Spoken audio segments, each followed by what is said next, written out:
हम लोग हड़प्पा सिविलाइजेशन के डिफरेंट एस्पेक्ट्स को भी स्टडी कर लेते हैं। पिछले क्लास में हमने मैप वर्क की बात किया था कि आपने मैप बना लिया होगा कि ज्योग्राफिकल एक्सपेंस कहाँ कहाँ है हड़प्पा सिविलाइजेशन का, चाहे वो अर्ली हो या मैच्योर हो या लेट हड़प्पा सिविलाइजेशन हो। तीनों का लोकेशन वाइज मैप बनाना बहुत ज़रूरी है क्योंकि यहाँ से क्वेश्चंस आ जाते हैं। अभी हम लोग बात करेंगे हड़प्पा सिविलाइजेशन के इंटरनल स्ट्रक्चर के बारे में। हम लोग बताए थे कि हर जगह थोड़ा थोड़ा स्ट्रक्चरल डिफरेंसेज है, कुछ स्पेशलिटी कुछ साइट्स पे है और कुछ साइट्स में अदर स्पेशलिटी है। जैसे जहाँ पर समुद्री व्यापार का है तो वहाँ पर ग्रेनरी होंगे, जहाँ टाउन्स का है तो वहाँ एक ऑर्गेनाइज्ड स्ट्रक्चर होगा, जहाँ एग्रीकल्चर बेस्ड इकोनॉमी है वहाँ एक अलग स्ट्रक्चर होगा। तो ये तो होना ही है। हड़प्पा में बेसिकली हम लोग टाउन प्लानिंग पे ज़्यादा बात करेंगे, टाउन की प्लानिंग कैसी थी। कुछ फोटोग्राफ्स भी आपको दिए हुए हैं, बुक्स में ज़्यादा क्लियर फोटोग्राफ्स दिए हुए हैं। बुक्स को पढ़ना बहुत ज़रूरी होता है क्योंकि मेरा क्लास तो एक गाइडलाइंस है कि बुक्स में आपको कौन कौन से इम्पोर्टेंट एस्पेक्ट को पढ़ लेना है। सोसाइटी के बारे में एक ओवरव्यू हम ले लेंगे जो हमें आर्कियोलॉजिकल एविडेंस मिला उसी के आधार पे। एग्रीकल्चर के क्या कैसा था, इंडस्ट्री, और जब इंडस्ट्री की बात करेंगे तो क्वाइट नेचुरल किस तरह के क्राफ्ट थे, किस तरह के गुण जानते थे, किस तरह का व्यापार करते थे। यहाँ पर हम लोग बुक का रीडिंग ही कर रहे हैं, समझ रहे हैं बुक से कि क्या इंपॉर्टेंट है। Archaeological evidence reveals both cultural homogeneity and diversity in Harappa civilisation. मतलब अलग अलग जगह पर अलग अलग साइट्स हैं, कुछ चीज़ें तो बड़ी कॉमन है सब में, लेकिन कुछ डाइवर्सिटी भी है। Know totally accepted theory on the origin of Harappa culture. Harappa culture शुरुआत कैसे हुआ, ओरिजिन ऑफ हड़प्पा कैसे हुआ, इसके बारे में कोई एक थ्योरी नहीं है कि क्या एकाएक नियोलिथिक फेज में इस टाइम में ये कैसे एकाएक इतना टाउन प्लानिंग की तरह हो गया है।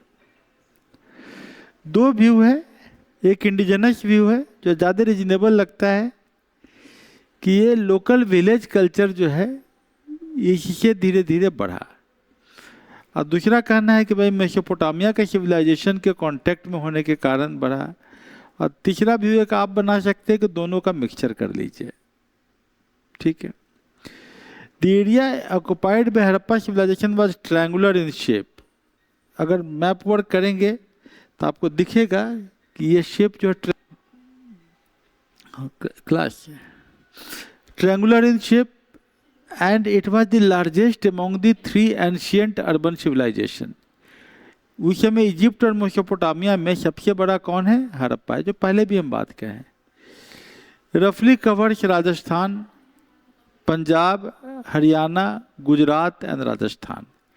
ये मैप आपको बनाना होगा, ये मैप पिछले क्लास में बना था, इस मैप के ऊपर में शेडिंग कर दिया हमने। ये दिख रहा है कि किस तरह का रेक्टेंगुलर शेप है जिसमें कि अलग अलग हड़प्पा साइट्स के बारे में लैंडमार्क दिया हुआ है कि भाई साइट्स इन बोथ प्लेसेज जहाँ पर है, कहाँ कहाँ है, जो मैच्योर हड़प्पा साइट्स कहाँ पर है, बाउंड्री लाइंस, ये सभी आपको डिफरेंट सिंबल्स यहाँ पर दिए हुए हैं। हड़प्पा का एक सील का यहाँ पर फोटोग्राफ भी दिया हुआ है। ज्योग्राफिकल बाउंड्रीज जैसे कि नॉर्थ साइड में मांडा, जम्मू, ऐसे करके बाउंड्री आप खींच लीजिएगा तो ज़्यादा इसी हो जाएगा। साउथ में दामाबाद महाराष्ट्र, वेस्ट में सुक्ता जंडोर, ईस्ट में आलमगीर।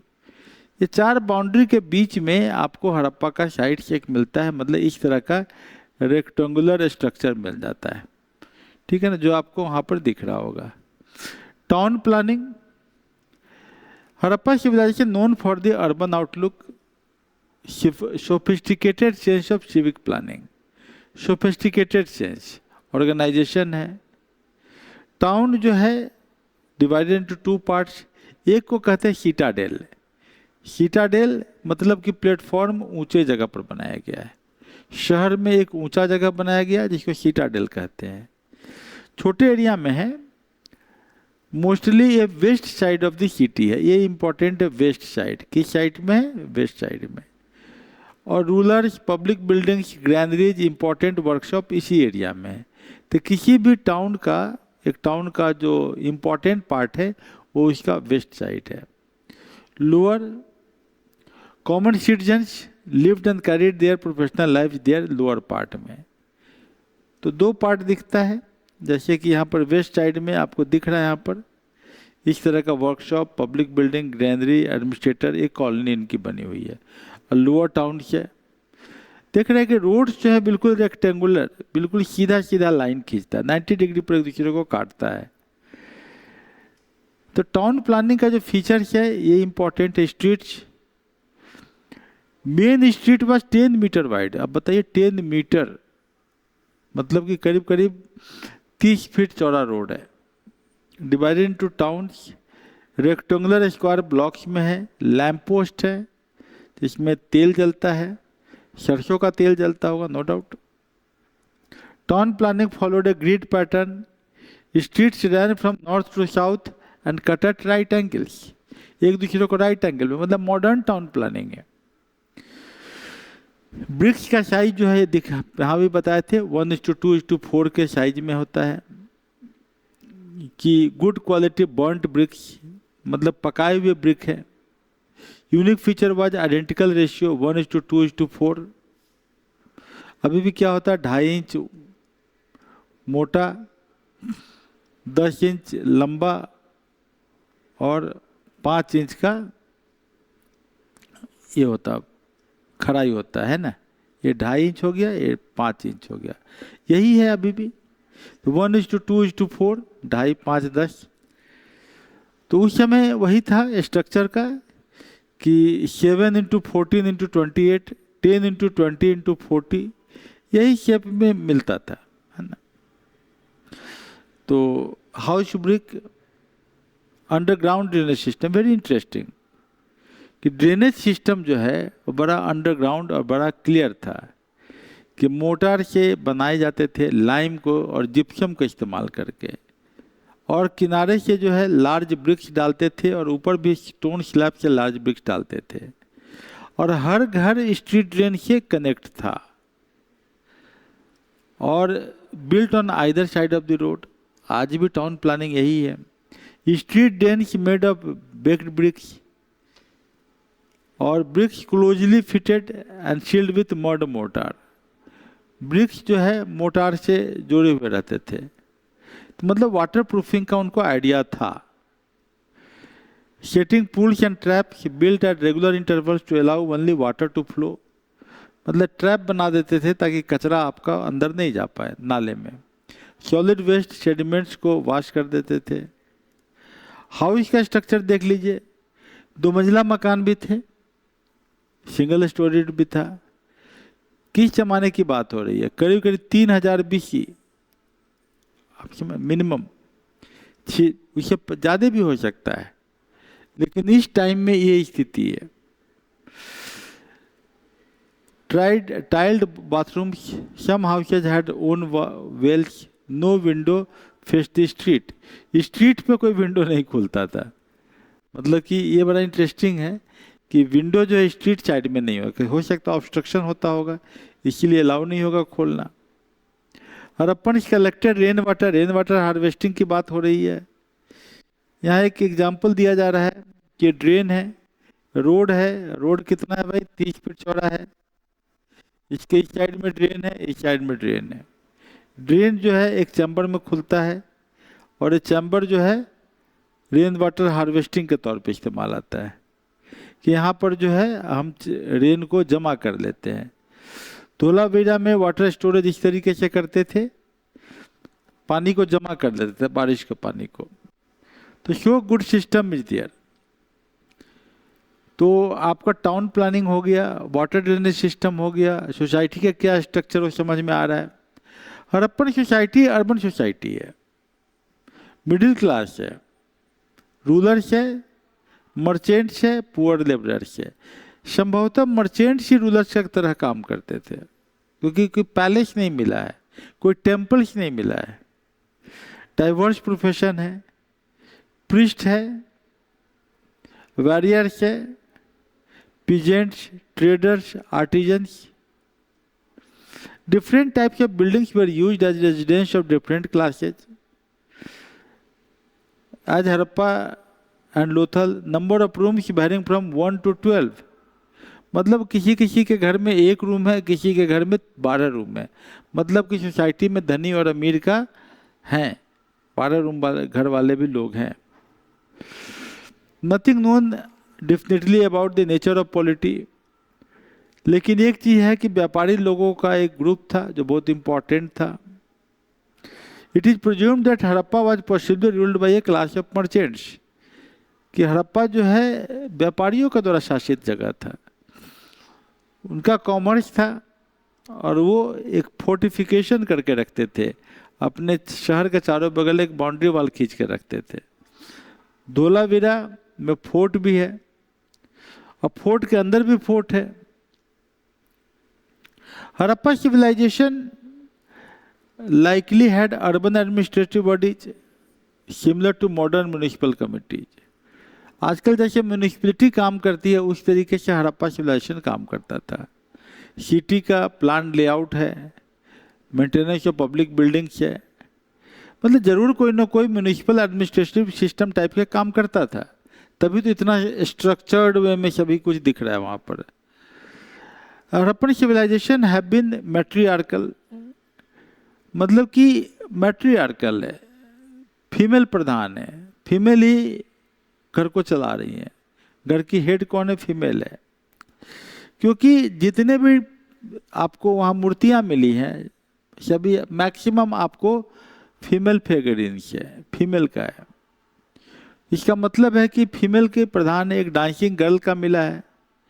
मदर गॉडेस इन हड़प्पा कल्चर. मदर गॉडेस मिट्टी का, धूसर मिट्टी का बना हुआ पकाया हुआ मदर गॉडेस की मूर्तियां मिली हैं.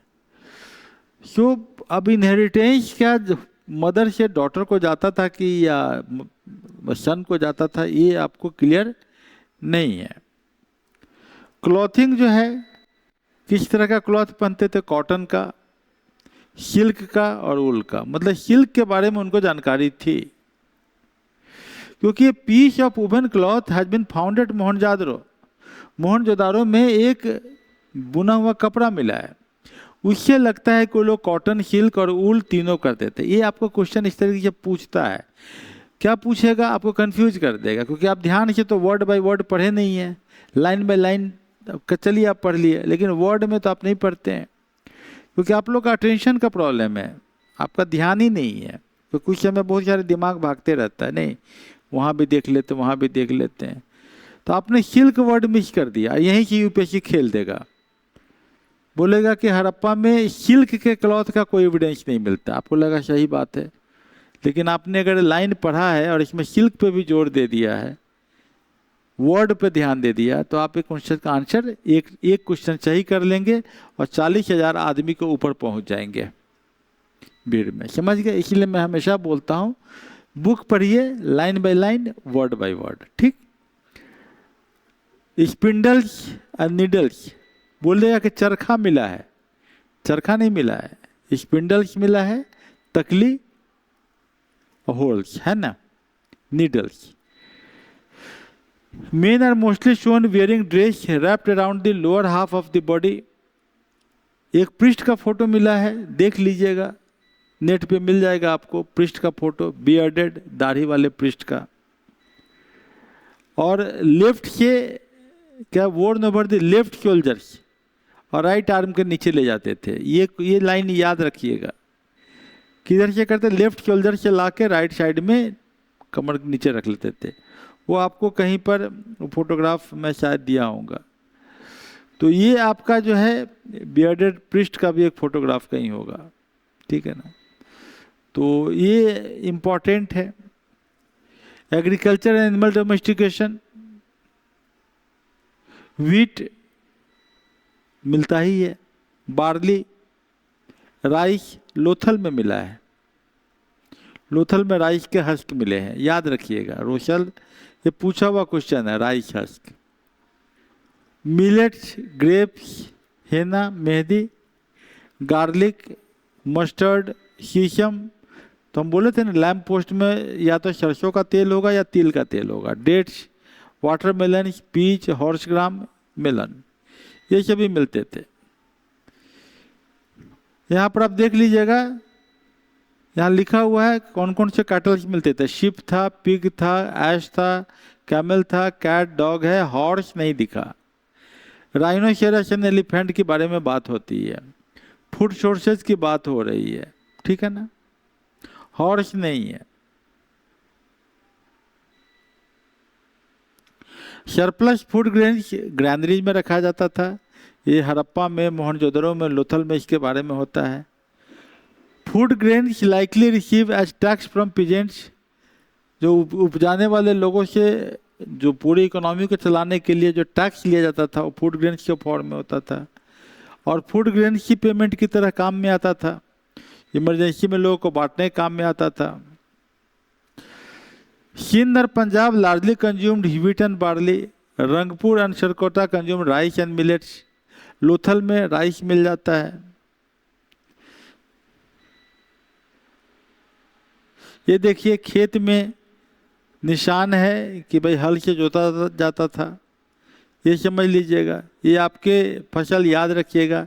कॉटन है याद रखिएगा, ग्रेप्स है याद रखिएगा, खजूर है याद रखिएगा, क्योंकि ऐसे क्वेश्चंस आ जाते हैं। आपको क्वेश्चंस इसी फ्लो में आता है, छोटी line by line, word by word. यही फॉर्मूला है यूपीएससी का। किसका भाई? तो किताब का। आप लोगों में से 90% लोग क्यों फेल हो रहे हैं? कोचिंग में टीचर ने पढ़ा दिया, बहुत मज़ा आ गया, बहुत बीच में हंस लिए, बड़ा टीचर बड़े हंसमुख स्वभाव के। तो टीचर तो एग्जाम में आपको कॉपी पे बैठने नहीं जाएंगे कि टीचर को बैठा दीजिएगा नंबर आ जाएगा। आपको अपनी किताब में जो पढ़े वही वहाँ लिखिएगा तो नंबर आएगा। तो टीचर पढ़ाएं अच्छा बुरा वो ज़्यादा इम्पोर्टेंट नहीं है। ज़्यादा इम्पॉर्टेंट है कि आप टीचर आपको इम्पॉर्टेंट पॉइंट सब बता रहे हैं बुक का खोल के, और जाके वो किताब पढ़िए और वो किताब कंप्लीट किताब हो। एग्रीकल्चरल प्रैक्टिसेज देख लीजिए, हमने बोला है fields are ploughed. Wooden plough है। प्लग फरो काली बागान में मिला है, बनवाली में मिला है, भावलपुर में मिला है। ये लाइन याद रखिएगा। Harappan generally did not use canal. Canal नहीं मिल रहा है, पूछ देगा ऐसे ही। हड़प्पा में इरिगेशन का मेन मेथड कनाल इरिगेशन था। आप बोलिएगा हाँ ये तो लाइन भूल गए थे, पढ़े नहीं थे ध्यान से। हाँ सही बात है, इतना जब अच्छा अर्बन प्लानिंग होगा तो कनाल होगा। नहीं भाई, यूपीएससी ठग रहा है आपको। कनाल का कोई एविडेंस नहीं है। फ्लड इरिगेशन की बात कर रहे हैं। फ्लड प्लेन्स में लोग नवंबर में करते थे, एनसीईआरटी में लिखा हुआ लाइन है। और जब वाटर रिसीड होता था तब उसमें ये लगाते थे, और हार्वेस्टिंग अप्रैल में करते थे कि ताकि अगला फ्लड आने के पहले ही। Harappan civilisation earliest known civilisation to produce cotton. Cotton को सिंधोन कहते थे, सिंध नदी। Harappan relished non vegetarian food. Harappan लोग नॉन वेजिटेरियन फूड खाते थे, इम्पोर्टेंट है। रिवराइन और मरीन रिसोर्सेज, मछली खाते थे। Fish eating was common. सिथुआ, घोंघा ये भी खाते थे। मोलस्क, प्रोटीन मिलता था उसमें। मिल्क और कर्ड अब कंज्यूम होने लगा था। पिछले बार हम मेसोलिथिक में क्या देखे थे? मटन तो खाते थे लेकिन मिल्क के बारे में नहीं था। ये अब होने लगा। जानवर पाले जा रहे हैं। हम्प्ड बुल्स बहुत इम्पोर्टेंट है। Harappan culture was not horse centred. Horse के बारे में एविडेंस नहीं मिलता है। कहीं कोई एक दो मिला है कि कुछ एक दो जगह ये हुआ कि हॉर्स के बारे में कोई पेंटिंग टाइप का कुछ मिला। इट इज़ नॉट क्लियर, तो please don't take it in that way. Horse का एविडेंस नहीं मिला है। Major crafts very important. Beads, carnelian, ornament making. Ornament बनाने के लिए क्या होगा? ये है, इसके बीच में छेद करना होगा। नीडल से छेद करते थे। बैंगल बना लेते थे। सोचिए बैंगल बनाते थे मतलब गोल करना शीशा का। आइवोरी का कार्विंग करते थे। मेटल पे वर्किंग करते, ईचिंग करते थे। बोट मेकिंग और seal making. Terracotta manufacturing, brick laying, civil engineering, dams and forts, skull surgery, skull की सर्जरी करते हैं क्योंकि कालीबागान और लोथल में मिला है, एक आदमी के सर के ऊपर में निशान मिला है चाकू से काटने का। बीड मेकिंग बहुत इंपॉर्टेंट है ना। कौन कौन से पत्थर मिलते हैं? तो carnelian, jasper, crystal steatite, metals like copper, bronze, gold, ये सब आप याद कर लीजिएगा कि भाई क्या क्या मिलता था। बीड मेकर्स जो है सन्नू, दारो और लोथल में मिल रहा है। हम लोग जब एग्जाम लिखते थे तो हम लोग बड़ा इंटरेस्टिंग बात करते थे। हम लोग 3-4 लोग बैठ जाते थे, एक चैप्टर सब लोग पढ़ के आते थे, और हम लोग एक दूसरे को ऐसा ऐसा क्विज पूछते थे खोज खोज के कि दूसरा आदमी, और उसके बाद हम लोग नंबर जोड़ते थे कि तुम्हारे, मैंने 25 क्वेश्चन पूछे, तुम्हारे कितने आए थे, तुम्हारे क्वेश्चन में हमें कितना आया, सब मिला के जोड़ते थे और उसका परम्यूटेशन कम्बिनेशन करते, फिर समोसा पार्टी करते थे। This is very good method कि आप 4 आदमी बैठ के एक चैप्टर के ऊपर में क्विजिकल एक्सरसाइज करें लाइन बाय लाइन से, तो इससे आपका बड़ा आसान हो जाता है। तो ये आपका अलादीनो कराची के पास जो है ये ज्वेलरी के बारे में जिक्र होता है। ये लिख रहा है Harappan where the first use silver in the world. Interesting है, ये क्वेश्चन पूछा नहीं गया, शायद कहीं पूछ दे। हेयर ड्रेसिंग वो तो मिलता है डांसिंग गर्ल में। फीमेल फिगरिंग्स, टेराकोटा टॉय कार्ट्स, एक टॉय कार्ट में कहीं पर हॉर्स की तरह का शेप मिलता है, इसीलिए लोगों ने बोला कि हॉर्स मिलता है, लेकिन वो क्लियर नहीं है कि हॉर्स है कि बोफैलो है। और अपन knew the used copper bronze not have any knowledge of iron, important, ठीक है। स्किल के बारे में है, metallurgy and producing alloys, craftsman made artifacts both copper and bronze. यहाँ एक डांसिंग गर्ल की बात है, ब्रोंज आइडल है, मोहनजोदारो में मिला है। Number of copper artefacts was far greater, dancing girl का फोटोग्राफ देख लीजिएगा। ट्राइबेंट है, 3 तरह से झुका हुआ, छोटा सा 4 इंच का ही है। कल्चरल प्रेफरेंस नहीं आओ। फेमस स्टोन कल्चर ए बियर्डेड प्रिस्ट, इसका फोटो जरूर देखिएगा। पोस्टर ऑफ मेडिटेशन पशुपति का। हमें लगता है कि इसके बाद एमसीक्यू आएगा, आपको एमसीक्यू देख लीजिएगा कि आपने वाकई में अच्छे से रीडिंग किया है कि नहीं किया है। जैसे यहाँ पर पूछा स्कल सर्जरी कहाँ पर पाया गया, मेटलर्जिकल नॉलेज के बारे में क्या आप जानते हैं। लॉन्ग आंसर टाइप क्वेश्चन तो जरूर ही लिखना चाहिए, और लॉन्ग आंसर टाइप क्वेश्चन अगर लिखने में आपको मन नहीं लगता है तो बस पीटी मास्टर बन जाइएगा कि पीटी निकल जाता है बेचारे बच्चे का, हर साल मेंस तो 4 बार लिखा है, कभी निकला नहीं एग्जाम, तो आंसर राइटिंग तो आपको साथ साथ करते रहना पड़ेगा। That is very important point, please go through it and I find that कि इतना से आपका काफ़ी हद तक कंसेप्ट यहाँ का क्लियर हो गया होगा। अब हम लोग नेक्स्ट क्लास में 3rd कंसेप्ट पर बात करेंगे। Good morning my dear students. हम लोग हिस्ट्री का बेसिक कंसेप्ट पे डिस्कस कर चुके हैं। What was the basic concept of history and what we have studied in past, let us recapitulate once. एक बार इसको सारगर्भित कर लेते हैं। हम लोगों ने देखा था कि India and it's geography, it's ecology, how this has shaped India, how history has evolved, and after that we studied about the sources of Indian history. What are the sources? स्रोत क्या है जिसके आधार पर हम इतिहास को रिकंस्ट्रक्ट करते हैं, इतिहास को जोड़ लेते हैं। और बहुत वास्ट डोमेन में पढ़ा था हम लोगों ने, literature, text, archaeology, ethnography, epigraphy, molecular biology, Landsat, satellite mapping and all the modern advancements.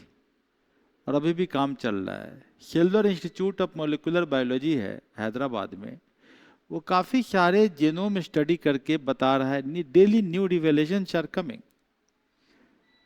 और हम लोगों ने पीछे एक टॉपिक देखा था कि क्लासिफिकेशन ऑफ इंडियन रेसेज, और हम ये भी अभी बता रहे हैं कि रेस इज ए मिथ, क्योंकि इंडिया में कल्चर इतना क्लोजली इंटरलिंक्ड हो गया है कि यहाँ जेनेटिक प्योरिटी की तो बात ही नहीं है। Everywhere some strength of genes of different cultures have mixed, different habitat has mixed, different people have mixed. So there are very few places, like कहा जाता है कि हुंजा वैली में एक गांव है जहाँ के प्योर आर्यन रेस होते हैं, लेकिन उनके आर्यन रेस प्योर होने का मतलब ये नहीं कि बड़ा मजबूत होंगे। इन ब्रीडिंग होने के कारण रिसेसिव जीन्स जो है वो डोमिनेट कर जाता है, रिसेसिव जीन्स आगे बढ़ जाता है, मतलब कमजोर जीन्स रिफ्लेक्ट होने लगते हैं और वैसे लोग वीक होने लगते हैं, बीमारियां आने लगती हैं। तो mixing of culture is a good sign which makes India healthy, ठीक है ना। एनी हाउ हम लोग भटकेंगे नहीं। We are coming to a new topic that is very important topic and we are expecting one question from this topic at least in PT as well as sometimes in mains also. बहुत interest से पढ़ना है Harappa civilisation, Harappa civilisation. Why the word Harappa? क्योंकि जब excavation हुआ तो संयोगवश जिस गांव में सबसे पहले कुछ चिन्ह मिले उस गांव का नाम था Harappa. So with that tradition of archaeology इसका नाम हड़प्पा सिविलाइजेशन रख दिया गया। चूंकि ये इंडस वैली का जोन था इसलिए इसको इंडस वैली सिविलाइजेशन बोले। इंडस माने सिंधु नदी, वैली माने घाटी, सिंधु घाटी सभ्यता कहा गया। पता लगा कि ये सरस्वती नदी का बहुत बड़ा रोल था। घग्गर हकड़ा रिवर जो डिस्टिंक्ट हो गया है, अभी नहीं है, सूख गया है। सरस्वती रिवर जो है या वो यहाँ से जुड़ता था और इंडस में जाता था। तो ये जो है आपका इम्पोर्टेंट है। अभी रिसेंट रिसर्च ये बोल रहा है कि यमुना तो गंगा में मिल गया, इंडस भी अंडरग्राउंड होके मिलने के लिए रास्ता बदल लिया था, इसी कारण उसके धाराएं सूख गई थी, कहा जा रहा है, ऐसा भी माना जा रहा है। ये न्यूज में आया था, इसी से क्वेश्चन भी पूछ दिया यूपीएससी पीटी में। हम लोग इसमें ओवरव्यू करेंगे Indus valley civilisation, Harappa civilisation का। हम लोग फेजेज कितने फेज में देखेंगे, पहले भी हमने देखा था। नियोलिथिक के बारे में जब हम बात कर रहे थे तो उस समय चैल्कोलिथिक वर्ड पे आया था, प्री हड़प्पन साइट्स की बात कर रहे थे। इसको जोड़ लीजिएगा, what are the pre Harappan sites. Again revise, revision is key to success. जहां आप रिवीजन से कतराएंगे, बोले कि बाद में करेंगे, वहीं से क्वेश्चन आ जाता है। जिस आदमी ने बहुत बार रिवीजन किया है उसका एग्जाम तो निकला ही निकला है। हम लोग रिवीजन के कारण नहीं आए, हम लोग दो कारण से आए ही हैं। हम लोग का रात में सोते थे तो कंटेम्पलेशन करते थे कि कहाँ से क्या क्वेश्चन पूछ देगा। रात को क्वेश्चन गटमट होके अपने दिमाग में स्थिर हो जाता था, तो एसोसिएशन करते थे ऑल द टाइम। बाथरूम में बैठे एसोसिएशन कर रहे, घूम रहे हैं, टहल रहे, एसोसिएशन कर रहे हैं। और जब टेबल पर बैठते थे तो राइटिंग करते थे और रिवीजन करते थे। और रिवीजन का भी मेथड ऐसा बना लिया था कि राइटिंग के साथ ही रिवीजन करते थे। That's why we could qualify. यही है, ऐसा नहीं कि हमसे ज़्यादा विद्वान लोग नहीं निकले होंगे। हम लोग चूंकि स्ट्रैटेजी पे काम किए, वार स्ट्रैटेजी पे, इसलिए निकल गए। मेजर साइट्स, चलिए हम इंट्रोडक्शन की बात करें हड़प्पा सिविलाइजेशन का। हड़प्पा सिविलाइजेशन वाजदी हमें करना क्या, बुक पढ़ना है ना। बुक के की वर्ड्स पे हमें ज़्यादा ध्यान देने की जरूरत पड़ती है। What are the key words? बोल रहे हैं first urban civilisation in South Asia. पहला अर्बन सिविलाइजेशन है साउथ एशिया का। Contemporaneous with the civilisation of Mesopotamia and Egypt.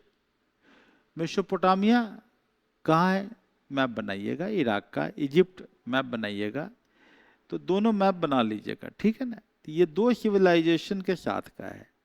Of the three, Harappa civilisation ने काफ़ी बड़ा एरिया जो है ऑक्युपाई किया था। हड़प्पा साइड की बात कर रहा है। तो early historians called the Indus valley civilisation. Since then major settlement has been excavated in the Ghaggar Hakra belt. और बोला कि भाई ये भी हड़प्पा का पार्ट होगा।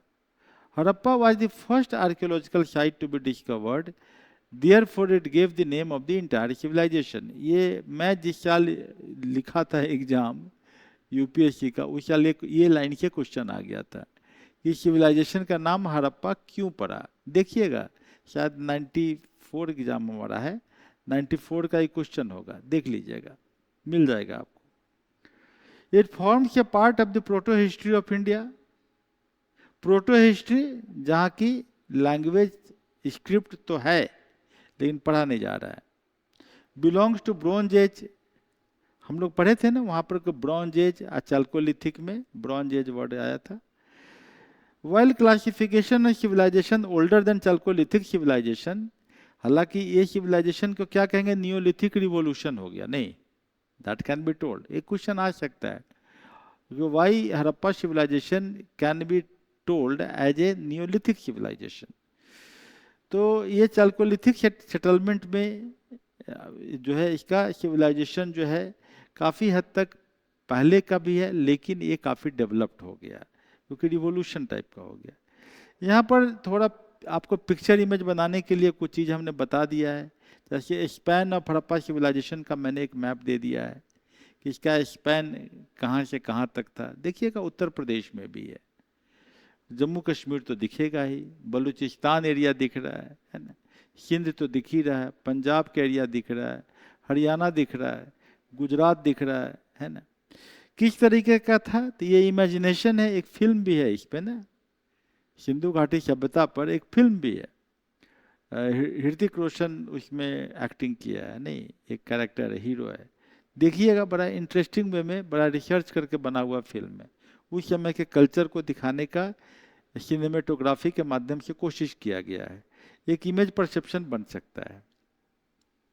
यहाँ पर अलग अलग सिंबल्स दिख रहे हैं, dices, great bath, carnelian and beads, इस तरह का तराजू भी था उस समय, इस तरह के आपके शील्स थे, ये आपका जहाज, मेसोपोटामिया के साथ रिलेशन, ये सभी बहुत सारे चीज़ इसमें छोटे छोटे अक्षर में लिखा हुआ है। आपके किताब में तो आपको दिख ही जाएगा। So try to do that so that कि आपका जो है नॉलेज जो है थोड़ा बढ़ जाए। क्लियर है? हम लोग क्रोनोलॉजिकल फेज में आते हैं। There is an undeniable cultural continuity among all the phases.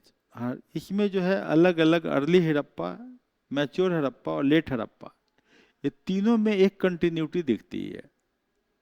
Early Harappa की बात कर रहा है 3200 से 2600, 3200 टू 2600 BC। वेदा की बात हम लोग कहते हैं करीब करीब यही 1500 BC, मतलब ये पहले का है। नहीं, मैच्योर हड़प्पा ये पीरियड आ गया करीब करीब 2600 to 1900 BC, and late Harappa 1900 to 1300 BC। ये जो प्री हड़प्पा जो है रीजनलाइजेशन एरा कहते हैं, रीजन डिफाइन कर रहे हैं, इसमें इंटीग्रेशन की बात करते हैं, कल्चर इंटीग्रेट करता है, ये लोकलाइजेशन एरा कहते हैं। ठीक है, ये अलग अलग हड़प्पा सिविलाइजेशन का एक हम एग्जांपल्स दे रहे हैं। प्री हड़प्पा बड़ा इंटरेस्टिंग में दे रहा है, पोटर्स व्हील आपको दिख रहा होगा, थोड़ा कोशिश किया गया है कि आप इसको समझिए। थोड़ा स्क्रिप्ट का भी एक रास्ता दे रहा है, इसको कहते हैं ब्यूडन फेरोस, नहीं क्या कहते हैं, ब्यूडन फेरोस। फिर आपको यहाँ पर इस तरह के बर्तन का दे रहा है शेप। तीनों फेज का एक जो अंतर है वो यहाँ बताया गया है, और इसमें आपको कुछ यहाँ देख लीजिएगा। अर्ली हड़प्पा विलेज, धीरे धीरे टाउन का ग्रोथ हो रहा है। मैच्योर ग्रेट सिटीज, और बाद में धीरे धीरे शहर से लोग भागने लगे हैं, और हो सकता है बहुत सारे कारण होंगे क्यों भागा होगा। भाई नदी पानी अगर नहीं मिलेगा तो सिविलाइजेशन को तो भागना ही पड़ेगा, कल्चर को तो बहुत बड़ा इफेक्ट पड़ जाएगा। नहीं, सही बात है ना। अब अभी 2 साल पहले की बात है कि नॉर्थ बिहार के कुछ गांवों में चापाकल सूख गए थे और टैंकर से पानी आने में दिक्कत होती थी, लोग 7-7 दिन नहीं नहा रहे थे। अभी पिछले साल की बात है। और तालाब पोखरा में भी पानी नहीं था, नदी भी सूख गया था। तो क्या हो रहा था कि लोग हमारे गांव के काफ़ी महिलाएं भाग के, जिनकी ससुराल कहीं नेपाल उपाल साइड में जहाँ पानी था वहाँ चले गए थे। लगभग गांव में आधे से ज़्यादा महिलाएं गायब थी। अब मान लिया कि ये सिचुएशन रह जाता, बारिश उस साल नहीं होती, अकाल हो जाता, तो गांव तो खाली हो जाता ना। That could be the reason. I don't know what was the reason exactly, but that could be one of the reason. Anyhow, ये बहुत सारे थ्योरी हैं, उस थ्योरी को हम लोग देख लेंगे कि क्यों ये धीरे धीरे मैच्योर हड़प्पा से आपका लेटर फेज का हड़प्पा जो है, जिसको कहते हैं हम लोग late Harappa phase, localised area में गांव की तरफ फिर क्यों चला गया। कि पहले तो नो लार्ज सिटीज, अर्ली में बड़े बड़े सिटी बन गए, बाद में decline in cities. Craft specialisation चल रहा था ठीक ठीक, स्टोन वर्किंग, बीड मेकिंग, ये बड़ा इंपॉर्टेंट है, इस पे पढ़ लीजिएगा। Bead making, carnelian bead making पर क्वेश्चन पूछ देता है। दो चीज से क्वेश्चन पूछा है, बार बार पूछा है, वेट से और ये बीड इंडस्ट्री से। मेटल क्राफ्टिंग और हड़प्पा कल्चर रेफर्स टू, ये तो ठीक है, धीरे धीरे कम होते जा रहा है। Use of wheels, wheeled transport, एक क्वेश्चन एक बार पूछ दिया था कि व्हील में कितने स्पोक्स थे। हड़प्पा के व्हील में स्पोक्स कितने थे। स्पोक्स मतलब नहीं होता है कि ऐसे जो साइकिल में स्पोक्स जो होते हैं ऐसे। बताइए, बड़ा इंटरेस्टिंग क्वेश्चन पूछा था यूपीएससी ने, हमें लगता है हमारे ही टाइम का पूछा हुआ क्वेश्चन, 97-98 में। उस समय हम नज़र रखते थे क्या क्या पूछ रहा है, और हम गाइड भी करते थे अपने घर के लोगों को। तो ये सब एनसीईआरटी में लाइन था, सॉलिड व्हील वर्ड लिखा है एनसीईआरटी में, लिखा हुआ, अभी भी लिखा होगा सॉलिड व्हील। सॉलिड व्हील मतलब नो स्पोक। तो वहाँ क्या आंसर सही होना था, 0 spoke. Fully developed trade network, more rural character, diverse agricultural base. Raw material, jade दिख रहा है यहाँ पर, jade and all other raw materials. आपका gradual change in silk, silk के बारे में बात कर रहा है। Red and black pottery, gradual decline in all these things. तो ये आपका देख लीजिएगा, बड़ा इंटरेस्टिंग है, इसको समझ लीजिएगा। ये आपका हड़प्पा का ये जो दिया हुआ है साइट्स का, ये जरूर ये डायग्राम बना लीजिएगा। ये डायग्राम बनाना बहुत ज़रूरी है, और थोड़ा सा और डिटेलिंग करके बनाइए तो और हम खुश हो जाएंगे कि नहीं आपने अच्छा काम किया है। प्लीज़ डिटेल इट जितना कर सकते। सुक्ता जेंडोर पूछ देता है किस जगह पर है, कौन सा टाउन नियर बाई है, चन्नूदारो, मोहनजोदारो किधर है, इंडस के दाहिने की बाएं, इंडस के पूरब के पश्चिम पूछता है। बालाकोट, आमड़ी, हड़प्पा, हड़प्पा देखिए यहाँ पर, बनवाली, ये तो बहुत कम साइट का नाम लिखा है। राखनगिरी, कालीबगान, कालीबगान का लोकेशन आई डाउट, यानी आओ देख लीजिएगा। धोलावीरा, गुमला, कोदीजी, है ना। तो लोकेशन देख लीजिएगा। पादरी गुजरात में है, कालीबगान राजस्थान में है, कालीबगान का लोकेशन थोड़ा गलत दिया हुआ वहाँ पर। धोलावीरा कच्छ रीजन में, हड़प्पा, और ये आपका देख लीजिएगा कि साइट को लोकेट करना बहुत ज़रूरी होता है। मैच्योर हड़प्पन साइट्स का भी यहाँ साइट का जिक्र किया हुआ है। पंजाब झुकार फेज, इंपॉर्टेंट झुकार साइट्स, झुकार, चन्नूदारो, अमरी, रंगपुर फेज, गंगा यमुना दुआब, यहाँ भी बात किया हुआ है कि गंगा यमुना दुआब। लेट हड़प्पा साइट्स के बारे में आपको यहाँ पर डिस्कस किया है कि लेट हड़प्पा साइट्स कहाँ कहाँ है। मैच्योर हड़प्पा ग्रीन कलर में है ना, ये आपको पढ़ना पड़ेगा, ठीक है ना। The unqualified term Harappa culture, Harappan civilisation primarily refers to mature Harappan phase. जो हड़प्पा की जब हम बात करते हैं तो ये मैच्योर फेज को डिनोट करता है। Using term of all excavated Harappan sites does not mean all other sites are identical to Harappa. हर साइट में एक आइडेंटिकल फीचर्स नहीं है, सब साइट में कुछ कुछ टोपोग्राफी के हिसाब से उन लोगों ने अपने अपने अलग थोड़ा डेवलपमेंट हुआ है। बेसिक सेट तो मटेरियल का वही है, रेड ब्लैक पोट्री है, टेराकोटा का फिगरिंग्स है, ब्रिक साइज 1:2:4 के साइज में आज भी करीब करीब इसी साइज में ब्रिक मिलते हैं। एब्सेंस ऑफ जेड, ये एक इम्पॉर्टेंट पॉइंट है, यहाँ से क्वेश्चन आ जाता है। जेड का अर्ली हड़प्पन सेटलमेंट्स में है, देखना होगा कि अर्ली हड़प्पन सेटलमेंट्स क्या है, आपको ऊपर में लिस्ट दिया हुआ है। हड़प्पन सिविलाइजेशन, ये आपका first urban civilisation. Important points हमने यहाँ पर आपको लिख के दे दिया है। यहाँ पर डांसिंग गर्ल्स जो है उसका फोटोग्राफ एक बार और देख लीजिएगा, ठीक है ना, डांसिंग गर्ल का। यहाँ से इस बार अभी कंट्रोवर्सी चल रहा है, पाकिस्तान मांग रहा है, इसीलिए यहाँ से क्वेश्चन आने की उम्मीद होती है। अब इसके बाद आपको एमसीक्यू आ जाता है।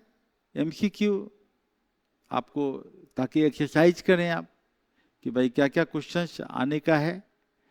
और which of the following is correct statement about the late Harappan phase, correct statement, बिल्कुल यूपीएससी इसी तरीके से पूछता है।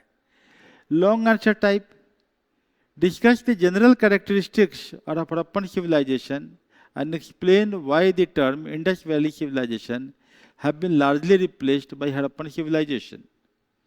तो आपको ये सब जो वर्ड लिखा हुआ है कि old term, new term, discuss the three phases of Harappan civilisation with reference to alternative name, defining characters, आपको लिखना पड़ेगा कि आमरी हड़प कौन सा फेज में है, कोतदीजी कौन सा फेज में है, राखनगिरी कौन से फेज में है, ठीक है ना।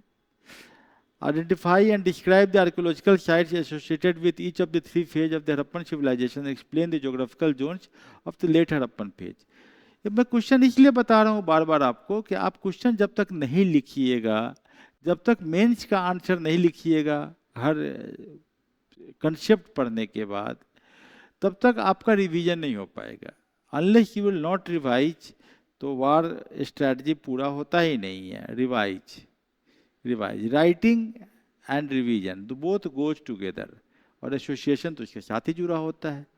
तो आई फील दैट कि आप जो है बड़े आराम से ये जो है आप इसको पढ़ लीजिएगा, और कंसेप्ट आपका जो है वो करीब करीब इससे रिलेट करता हुआ कंसेप्ट बहुत हद तक क्लियर हो जाएगा। तो I think this is the way by which we can stop the class, stop